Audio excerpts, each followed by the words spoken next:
Shout out to DynamicSaw AKA Torvon for giving me the idea of making this video. Thank you, DynamicSaw. Today, two giant herbivorous non-sauropod dinosaurs will confront each other, the Eotriceratops and the Shantungosaurus. It's a question of Ceratopsian versus Hadrosaur, but both families are at their biggest. Here we go, Eotriceratops versus Shantungasaurus. Let's talk about Eotriceratops first. The only species of Eotriceratops is Eotriceratops Shantungasaurus, weighing 10 tons, measuring 8.5 to 9 meters in length, and standing 3.8 meters tall. This is the largest Ceratopsian, which is the largest family of Ceratopsia, therefore being the largest Ceratopsian. People have said that the Eotriceratops lived 68.8 billion years ago in the Maastrichtian stage of the late Cretaceous. I'm guessing many of you thought that the Triceratops was the largest, but it is still dwarfed by Eotriceratops. So if you guys thought that Triceratops was the largest Ceratopsian, you're wrong. The Eotriceratops, however, isn't really known that well, but Path of Titans acknowledged this incredible animal and added it to the game. Thanks, Path of Titans! And its opponent is also marvelous. Give it up for Shantungosaurus. Shantungosaurus 2 has only one species, Shantungosaurus giganteus. Shantungosaurus is so big, it is what I like to call a duck-billed titan. Despite the fact that hadrosaurs don't have duck-bills, but many people still call them duck-bills, so I just go on with duck-billed titan so that people understand what I mean, I guess. The Shantungosaurus weighed 13 to 16 tons and measured 15 to 16.6 meters long. And if that doesn't surprise you, it stands 3.5 meters tall on all fours, and when it's on its hind legs, it stands 5.7 meters tall. Not surprisingly, this is the largest hadrosaur, which is part of Ornithopoda. We aren't sure exactly when the Shantungosaurus lived, but what we do know is that it lived somewhere in the mid to late Campanian stage of the late Cretaceous. These animals are probably twice the size of a Brontosaurus and are almost 3 times larger than their enemy, the Shantungatyrannus. A Shantungatyrannus would avoid the adults, since it alone would be a punching bag to them. Not even 2 are enough to take down an adult, and both Shantungosaurs are true forces of nature. Let's now talk about their weapons and attack methods. We won't be talking about builds since we already know who is more robust. Like Triceratops, Eotriceratops has long horns. These are capable of inflicting serious wounds, so any rival except for other Eotriceratops would have trouble trying to look for a spot to strike. And herbivores can also bite, and Ceratopsian mouths are very dangerous when they are used in combat since they're sharp, and I guess we could include their teeth, which are quite sharp. Now, there are some attack methods where the Eotriceratops could ram or catch its opponents between the frill and horns and tip it over. Or it could just use its horns to inflict damage and perhaps even impale. Shantungosaurus, however, can also bite, but it can bite other places of its rival, and this animal used its legs as well.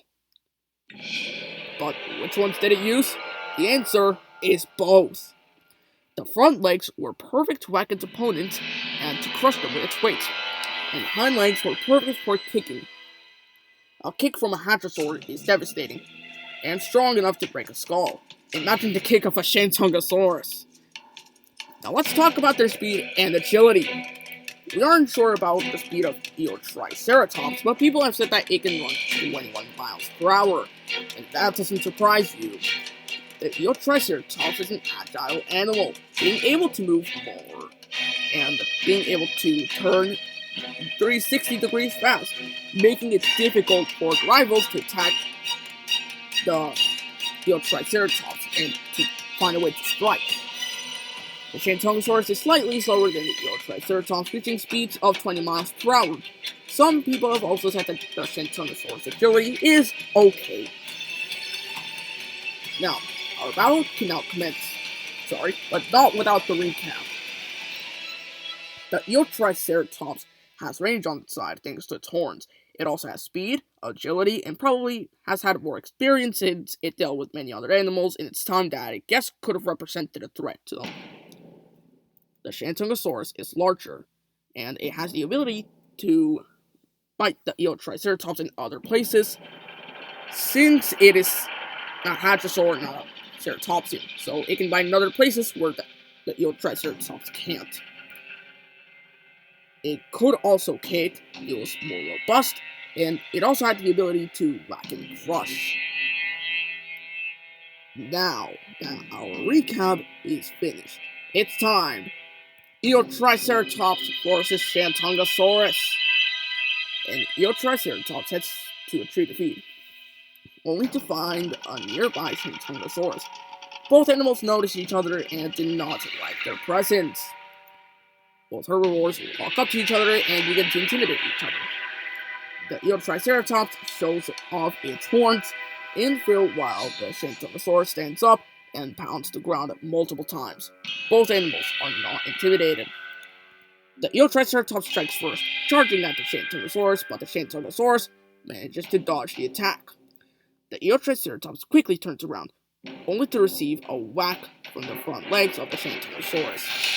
But the Shantungasaurus left the belly vulnerable, and the Eotriceratops gets the giant Hadrosaur between its frills and horns. And it manages to make the Shantungasaurus fall down. The Eotriceratops bites into one of the legs of the Shantungasaurus, but the Shantungasaurus kicks the Eotriceratops hard in the head, stunning it for a few seconds. And the Shantungasaurus is able to get back up and bites into the Eotriceratops. The Eotriceratops uses its horns and slashes into the leg of one of the Shantungasaurus. Both animals are now injured and tired. After acknowledging each other's attacks and realizing what they are capable of doing, both animals leave each other alone.